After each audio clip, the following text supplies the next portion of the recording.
જૂનાગઢ લોકસભાની ચૂંટણીને લઈ માળિયાહાટીના તાલુકા કોંગ્રેસના નેજા હેઠળ તાલુકા કોંગ્રેસનું સ્નેહ મિલન અને ખેડૂતોને લગતા વિવિધ પ્રશ્નોને લઈ બેઠક યોજાઈ હતી। આ બેઠકમાં ગુજરાત પ્રદેશ કોંગ્રેસના ઉપપ્રમુખ હીરાભાઈ જોટવાએ ભાજપ સરકાર પર પ્રહારો કર્યા હતા। બીજી તરફ કોંગ્રેસના પૂર્વ ધારાસભ્ય બાબુભાઈ વાજા અને તાલુકા કોંગ્રેસે પ્રમુખ માલદેવભાઈ પીઠિયાએ પણ ભાજપ પર આડકતરા પ્રહાર કર્યા હતા। બુથ સમિતિ મતદાન બુથ સમિતિ બનાવવા માટે કાર્યકરોને કામે લાગી જવા જૂનાગઢ જિલ્લા કોંગ્રેસ પ્રમુખ ભરતભાઈ અમીપરાએ આહવાન કર્યું હતું। સંતો મહંતો વ્યસ્ત મુક્તિ અભિયાન ચલાવે છે, ત્યારે બીજી તરફ ભાજપ ગિફ્ટ સિટીમાં દારૂબંધી હટાવવાનું કામ કર્યાના આક્ષેપો કર્યા હતા। 450 રૂપિયામાં રાંધણ ગેસનો બાટલો ગુજરાતને ક્યારે મળશે?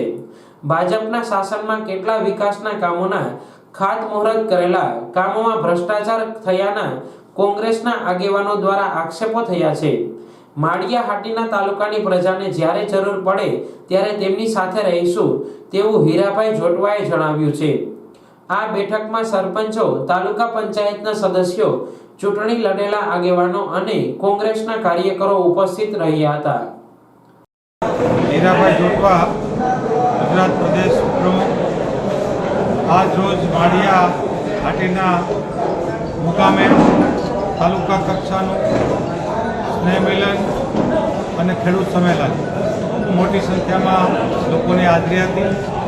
ખેડૂતોના પ્રશ્ન, વીમા, એના ભાવો પૂરતા નથી મળતા તે અને એમના જે ઉપજ થાય એમના ભાવ નથી મળતા, એમની સામે ખૂબ મોંઘા દવાઓ, રાસાયણિક ખાતરો અને સમય મળતા નથી, એવી બધી ફરિયાદો પણ આજે સામે આવી।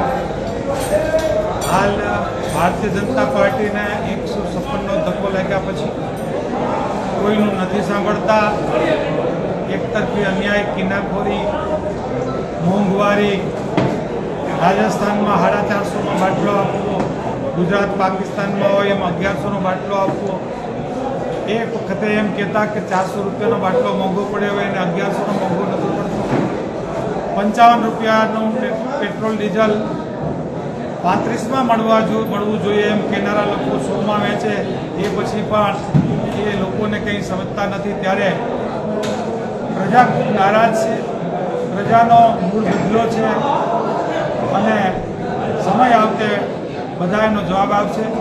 કોંગ્રેસ પાર્ટીએ વિપક્ષતાની ભૂમિકા ભજવી, લોકોને જનજાગૃતિ લાવી, ઉજાગર કરી, લોકોની સાથે રહી, લોકોના પ્રશ્નોને વાચા આપવાનું હંમેશા માટે અમે કામ કરતા રહીશું। જય હિન્દ, જય ભારત।